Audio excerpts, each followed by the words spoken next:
College football on TV continues to be one of the biggest stories in sports. And Andrew, there's some big NFL streaming numbers, although one football legend apparently isn't watching Amazon. We've had some pretty enjoyable meetings and chats with Bill Belichick. I'll tell you one thing we learned about Coach the other day. He's not a streaming guy. We asked him if he watched Thursday Night Football. I said, what's that, the streaming thing? No, I don't do that.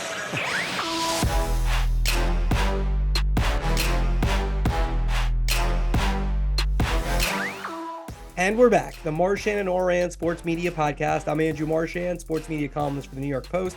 He's John Ourand, the media reporter for the Sports Business Journal. And John, a lot to talk about, just another feel-good, me and you. We'll do a quickie here. Oh, you're a quick one. We'll talk college football, NFL, NBA, MLB Winter Meetings, and DirecTV as well in another carriage dispute that we'll get into in the ramifications of that. But first, who's up? And who's down? Who's up? Who's down? Andrew, lead us off on this one. All right, my who's up is ESPN chairman Jimmy Pitaro. Why? Because of flex scheduling. Now, let me be clear. Flex scheduling is for Monday Night Football is not good for people who own tickets for these games where you're thinking going to a Sunday game, now you're going to a Monday game. Now, if you go from a Monday night game, I can see a scenario where you're happy that it's going to be a Sunday game. That's a little bit better of a switch, but it also means it's a dog of a game. We had our first flex scheduling announced last week. Patriots and Chiefs are out. Eagles and Seahawks are in. That's in a couple of weeks. And now this is why Pitaro is getting my who's up. We've talked before about how ESPN has improved their schedule. They have more games with this new agreement that goes into the 2030s. Doubleheader coming up, Giants and Packers and Dolphins and Titans. That's okay. Then you flex in Philadelphia at Seattle. That's pretty good. And you take out the terrible New England Patriots. They did have Patrick Mahomes, but you take him out and you get Jalen Hurts and you get Seattle. Then last 2 weeks of the season, Baltimore, San Francisco, and then Detroit at Dallas. That's a Saturday game for the last Monday Night Football game, December 30th. That's a strong schedule down the stretch, which Monday Night Football, that's been a problem in years past on their last agreement. So getting that flex scheduling, getting a stronger schedule, at least this year, it looks very good for Pitaro and ESPN. Who's up, Andrew? I have Brian Herbst. It could have been Steve Phelps, but I decided to give the nod to the top media executive over at NASCAR because our who's up, it makes careers, right? It does. Last week, NASCAR announced 10-year, $7.7 billion deals with Fox, NBC, Amazon, Warner Brothers Discovery, and the CW. And the deal itself, it wasn't as big as many were expecting about a year ago. But I'm telling you, it was the best deal NASCAR could get in this current media rights environment. A 40% increase in the average annual value of the deal is nothing to sneeze at. I mean, working any kind of increase in this environment, that's worthy of a who's up. And the strategy of going to five big media partners, is one that I think you're going to see most other sports leagues follow as they try to cobble together enough interest to see a rights fee increase. It looks to me, Andrew, like exclusivity, that's going to become a thing of the past. And my who's down is George Kliavkoff, the Pac-12 commissioner.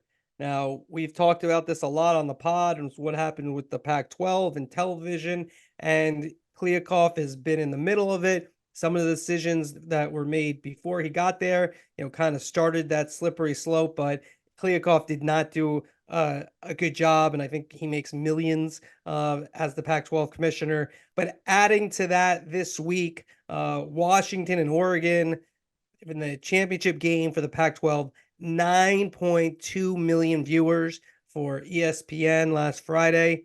John, do you know how many people 9.2 million is in terms of compared to any other championship game they've ever had in the Pac-12? I'm going to guess that it's the most ever. It's the most ever. And so that's how they're going to go out. It's a shame. And you look at it, the two teams, Washington and Oregon, yeah, they're headed to the Big Ten. but they weren't the teams that left originally. That was UCLA and USC. I do think there was probably a deal where they could have kept Washington and Oregon if they had been smoother and more strategic in terms of getting a TV deal and understanding the market. So again, just a terrible situation with the Pac-12. Really a shame. But George Kliavkoff gets another who's down, maybe his final one as Pac-12 commissioner. You know, I'm going to stick with college sports for my who's down. My who's down is Richard Clark, who is the new executive director of the college football playoff. He's replacing Bill Hancock, and his first order of business has to be figuring out a new media rights deal. And as we've both said on previous pods, that's not going to be so easy, especially in the next 2 years when ESPN holds the exclusive rights to the semis and to the finals. I mean, what's going to convince Amazon or NBC or Fox or whoever to even pay for a quarterfinal game if they have no hopes of getting the championship game or the semifinal game? And this is the problem that they're running into, and it's one of the reasons that the whole sports rights marketplace has been tightening.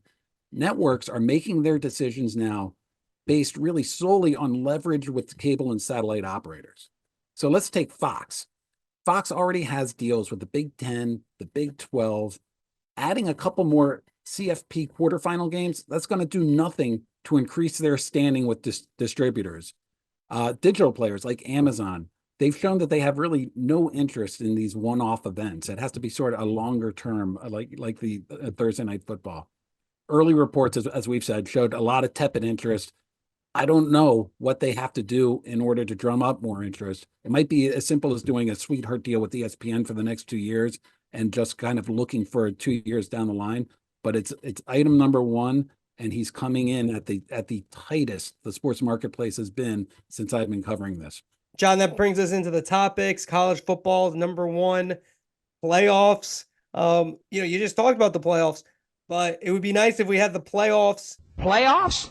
If we had the playoffs this year, they went on the controversy and the issues with Florida State being left out. So I think that could be a little bit of a plus in their negotiations and saying, like, actually, you know what, these games could have some meaning. It could matter a little bit more, but the whole idea behind these playoffs is to lead to the semis, to lead to the finals. I again, it's sort of what I said in the Who's Down. I don't see TV networks committing a lot of money to just carrying a couple of quarterfinal games, and that's the only thing that's on offer, at least for the next 2 years. So let me ask you this then: who do you look at as the favorites for these extra games? And I know that what's been bogging them down, which you've talked about, is also people want to go past just the next 2 years and get into those national championship games and the Final Four, and include those, which ESPN does have the inside track on.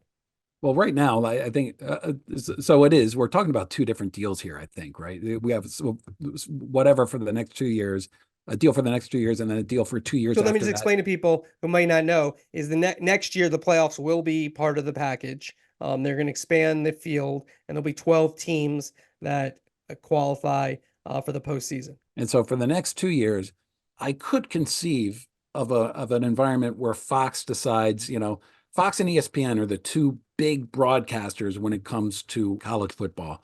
CBS has a package and NBC has a package, and the Notre Dame one as well. But really, the two big ones are Fox and ESPN. So I can see over the next 2 years them divvying up something as it moves forward.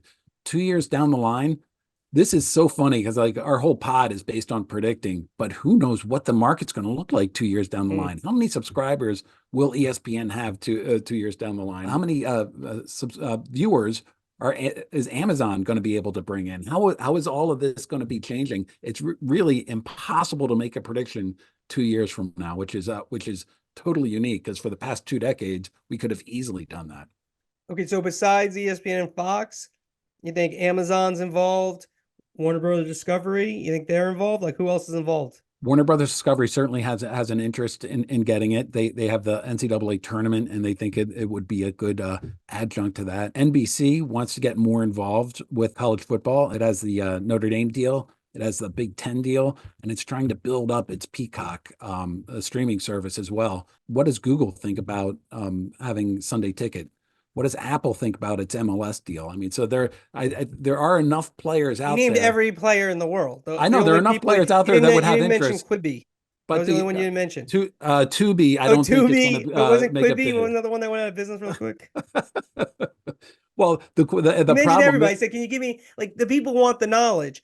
Give me your top 4 or 5. You can't give me every entity. I'll give you the top 2. I think I like. Well, I just said you can't predict, and now you're getting me. This is how We you're a want you good to predict. reporter. I That's love like it. Chris Russo used to, now Chris Russo's national. Everyone knows this. But I used to always say, like, when he was in FAN, he'd be like, I don't know anything about hockey, and then give his, like, huge opinion. That's what we want, John. That's what the people look at Russo. He's maybe the best talk show host ever, sports talk show host ever. That's what people want. I think it makes most sense for Fox and ESPN because this is part of their DNA is college football. The trend though is to add in a streamer. There's no streaming company or digital company that's been more interested in sports than Amazon. Question is whether Amazon is interested in a college football playoff that takes place over what, 4 weeks or 3 weeks. They seem to want something that has more of a payoff than just like one little tournament like that. Okay, we also this weekend we said goodbye to the SEC on CBS. What a run! More than a quarter century. One of the all-time deals in sports media history, although it was only for one game, but it was for the best game that the SEC had on broadcast in the 3:30 window. Each week, not one game per week. Was it 55 or 65 million?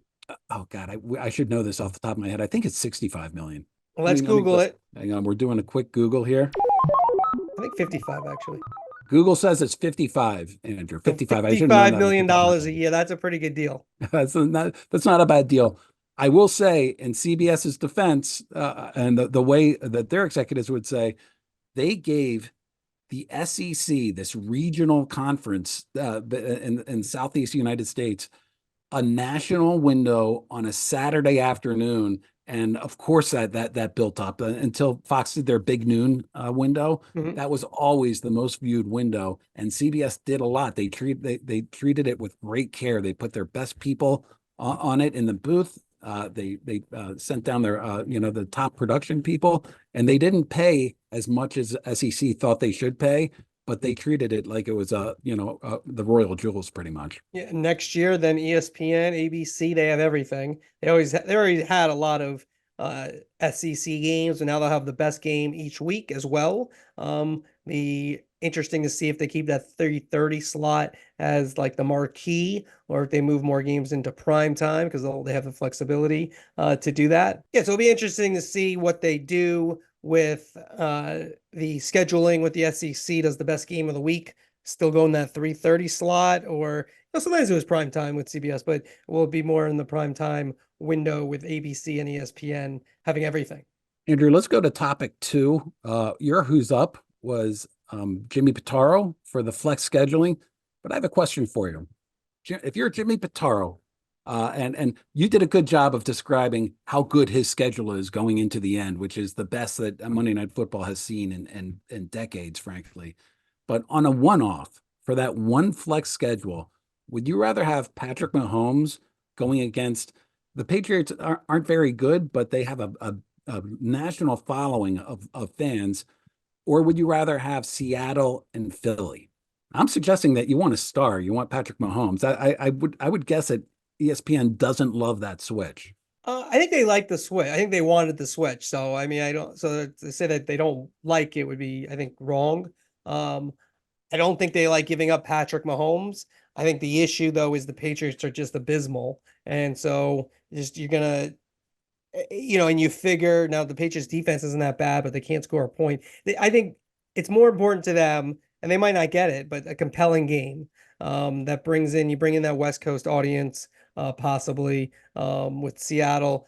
You look at the schedule and you see Kansas City, New England before the year, and you think maybe the Patriots could be a little better this year. Nobody knew that they were going to be a top 5 drafting team at that point. Yeah, I think it's disappointing that game didn't work out, but regardless of like how, like, to me, the micro of this, I think it's more the macro that this is a possibility. And, for them, this has been a major problem dating back to even when Al Michaels was doing the games on ABC. Even Al back then, every once in a while had to do a bad game and he got through it. Now they have that option. So you don't have those late season duds. That's exactly my point, I think, which is this is not necessarily a game. Patrick Mahomes and a playoff team with the Chiefs is not necessarily a game that traditionally has been flexed out of. So to me, this is really the NFL. They know that they can flex to Monday. They know they can flex to Thursday now. And it's almost like a test. Let's just test run this, see what happens, see how many season ticket holders or if not season ticket holders, just regular ticket holders are really affected by the move from Sunday to Monday or Monday to Sunday, and use this as a test case going forward.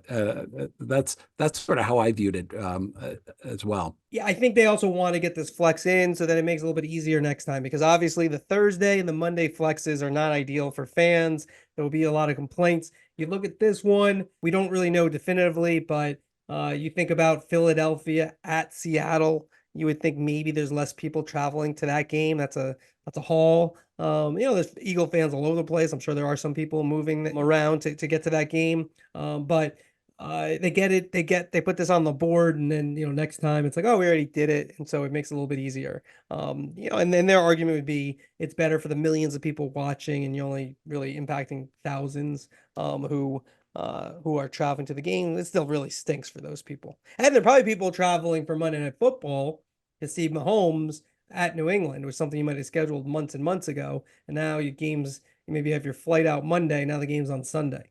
But the positive would be you wouldn't have to watch the Patriots play football.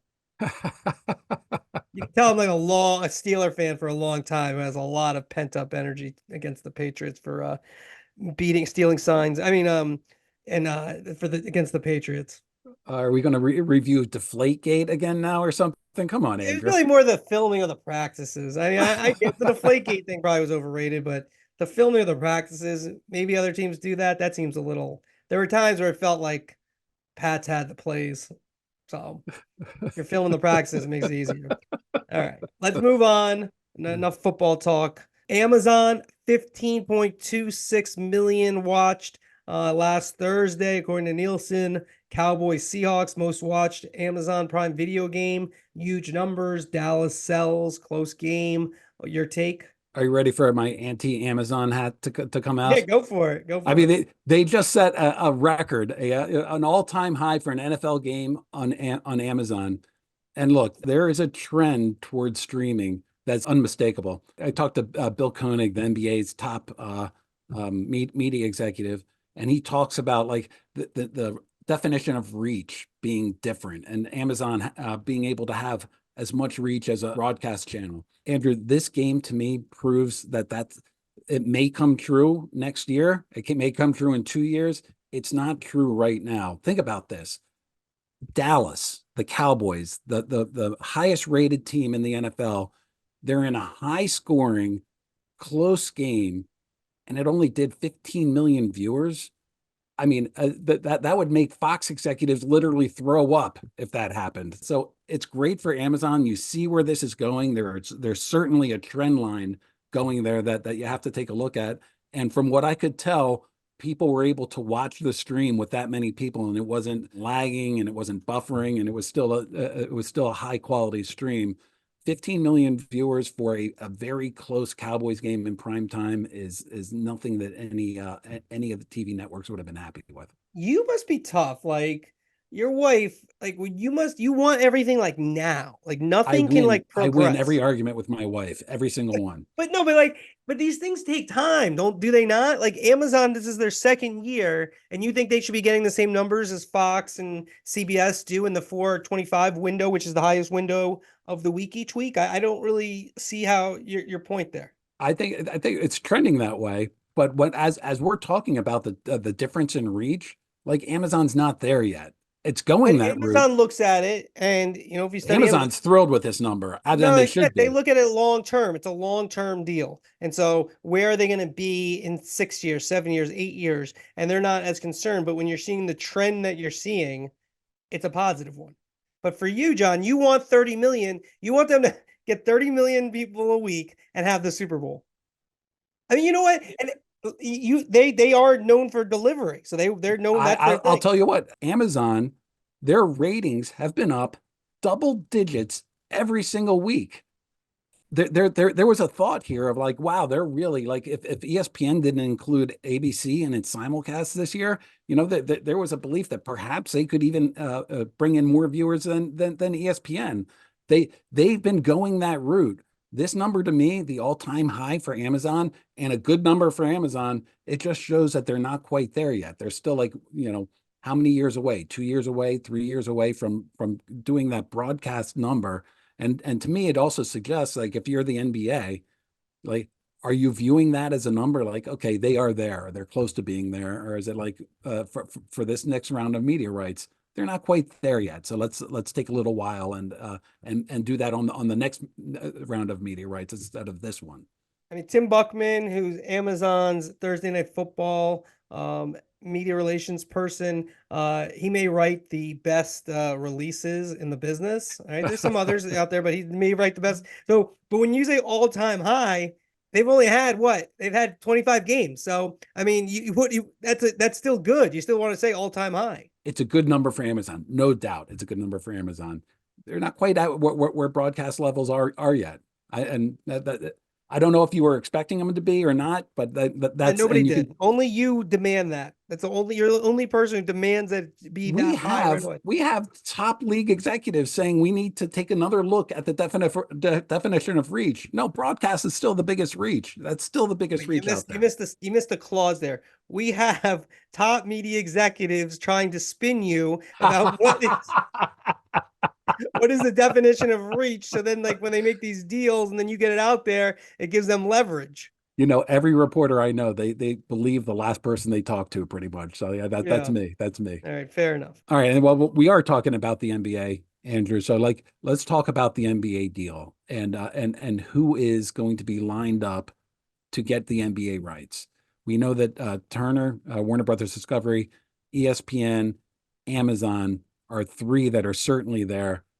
I keep hearing NBC getting thrown out there. Where are they right now, do you think? So let's go to the last person you talked to theory. So I'll go with that for who I talked to. Here's the bigger question, and I will answer your question. But the question I think right now that people are wondering is, does the NBA have 3 or 4 partners when they're done with their deals, which aren't going to happen till next year? I think there's a hope to get maybe ESPN Disney deal done before the end of the year, but that's more likely in the spring now, and then they can open it up. They're still in the exclusive negotiating window. So ESPN, ABC, they probably do less regular season games. Maybe the Wednesday goes away and you have Friday and Saturday on ESPN and ABC, playoffs, finals. And then not sure about the All-Star game in the tournament. WBD Sports maybe goes from 2 days to 1, maybe not Thursdays, maybe Tuesdays. Amazon comes in after Thursday Night Football, maybe takes those games, gets some playoffs, as we had Jay Marine, their head of global sports video, who said that's important to them to have playoffs a couple weeks ago. Go back and listen to that if you want to hear Amazon and what Jay Marine, what they're thinking. And then the question is NBC.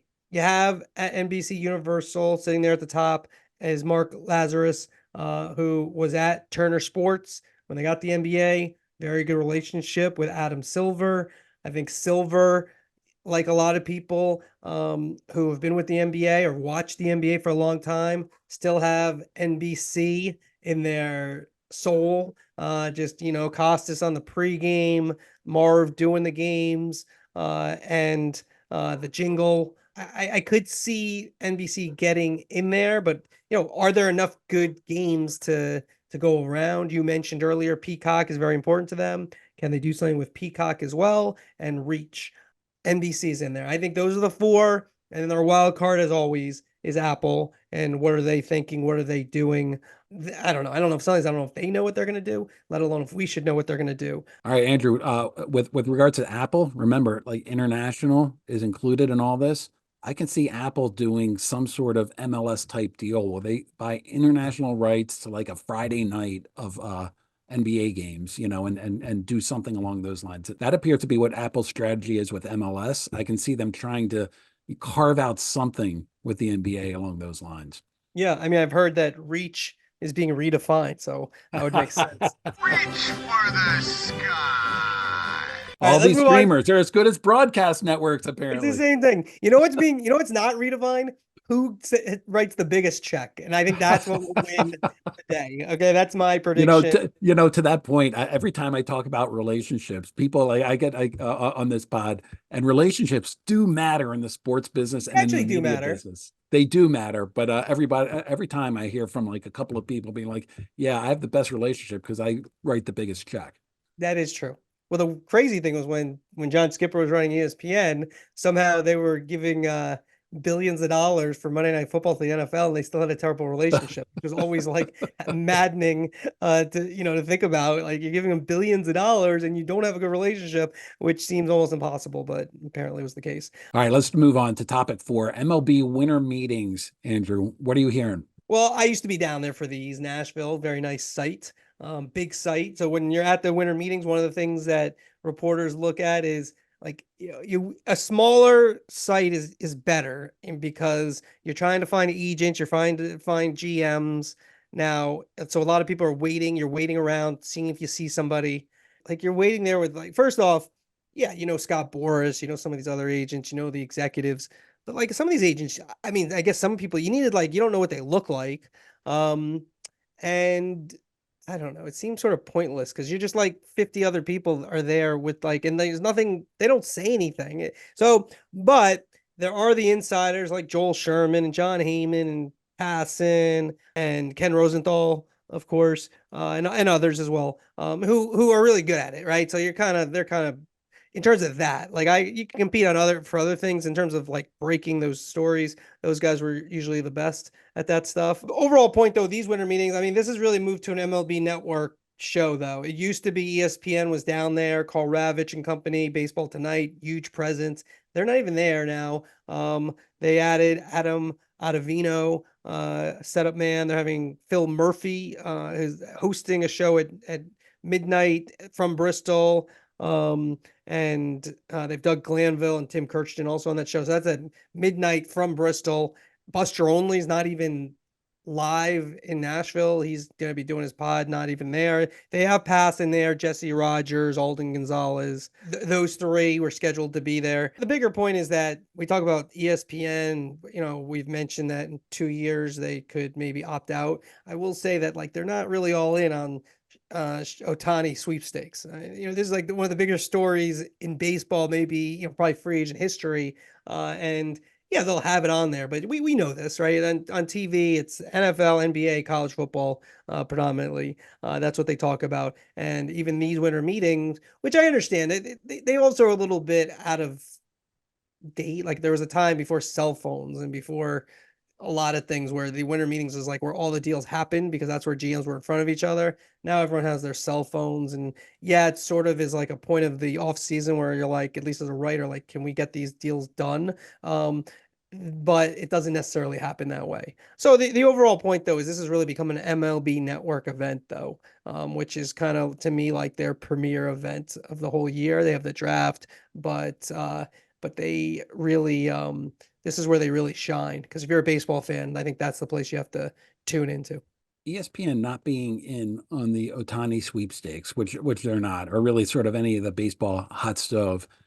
In your mind, can we flash that forward to when there's an out in their contracts and how they might approach that out based on how they're covering that sport now, or are they two completely separate things? I'm of two minds of that. I'm not quite sure where that would stand. Well, first off, they're not completely out. I don't want to disrespect. I mean, Passan's one of the best insiders in the business. Jesse Rogers, Alden Gonzalez. They do a very good job in terms of how they cover it. But in terms of TV and the focus of it, we've known this. This has gone on forever. And yeah, this isn't breaking news here. Yeah. This isn't breaking news. I got to be honest with you. And you look at the ratings on Sunday night, they're okay. They get about 1.5 million people. You get a Red Sox Yankee game, maybe get up to 2, and that's what it generally is around. And for what they're paying, what is it, 450 million? Do we need to go to Google again? $450 million just for those games. I think 100 million for the playoffs. So 550, it went down from the previous agreement, but still, you look at what others are paying. Peacock pays for their Sunday game, what Apple pays for their Friday night double headers. It's not a great deal, and they might use that money for the NBA or college football playoffs, or maybe they get a reduced rate and they keep it as is. But yeah, this ESPN and baseball, I just think it's kind of just another thing indicative of how, as a national sport to be covered nationally, they do put some resources in it, especially with Passan and company. But they're not, that presence, that importance that baseball had, is not there for ESPN. All right, I want to go to our fifth and final topic, which is the DirecTV-Tegna battle. Tegna, of course, owns a bunch of local broadcast stations throughout the country. And if you're a DirecTV subscriber, you're unable to see these because they're having a carriage battle. And much like the Charter Disney battle, this one is totally unique. And I've been covering these things for decades, and streaming has totally changed the entire balance of power in these negotiations. The idea, like even like 2 years ago, that DirecTV could allow channels to go dark during the end of the NFL season, during the college football championship games. It was unthinkable. They would lose subscribers, and like that was always a huge amount of leverage that the broadcasters would have. Now, kitchen table this for me a little bit. What part of the country is impacted by this the most? Tegna owns stations in markets all across the country. And how many people do we think are impacted about? I don't know the actual number of people, but they own in big markets the Fox affiliates, NBC affiliates, CBS affiliates. So it goes across everything here. But and why do the streamers? What is it? What is the difference because the streamers are involved? Well, this is why. So, they have the NFL playoffs coming up. Apparently, they only have 5 Fox affiliates, and Fox does not stream their NFL games. So they're going to have some problems in those markets. But in the CBS markets, all of the games are being streamed on Paramount Plus. In the NBC markets, all of those games are being streamed on Peacock. If this goes through the Super Bowl, and I think there's a really good shot that it might go through to the Super Bowl is going to be available on Nickelodeon. That's available on DirecTV. So all of a sudden, all of this leverage that the broadcasters had of everything's going to go dark, now it's not necessarily dark. It would almost cost DirecTV less money to say, like, we'll pay for your Paramount Plus basic subscription of $6 a month and get that in. How this ends up is going to be really, really important to the future of these types of deals as moving forward. So it might not be on a lot of people's radar screens, but this is a really big deal. Yeah, and the Super Bowl will be on Paramount Plus, and so like I think that's more so than, I don't know if the average fan is necessarily going to go from Nance and Romo to go watch the Slime if you're like a real football fan. So I think maybe that's going to be hard, Plus. but then you can watch it on Paramount Plus potentially. And if you're CBS, how much are you going to be pushing Tegna to get this done? Because they're selling Super Bowl ads, and if all of a sudden they don't have all of those DirecTV subscribers, has the leverage turned that much? I mean, that's what we're looking to see. So I'm not ready to say that it has yet. I'm waiting to see how this deal comes to fruition. All right, well, keep us. We'll stay on top of that story and all these other ones. John, another week in the books. I just want to remind everybody you can like us, review us, subscribe, and it's been fun. And of course, AC Wyatt, who is puts us all together. Chris Mason, the master of the board, all the drops that we had in. We gave you a couple of good ones. The playoffs. I hope that got in there. Jim Mora. Playoffs? You kidding me? Playoffs? And the playoffs. Thank you all for listening. College football and TV. It's one of the biggest story in sports. And it could, wait, sorry. I'm gonna say continues to be 3. And also one of the biggest stories, right? Yes. I can ad lib. That's just the script. Don't worry.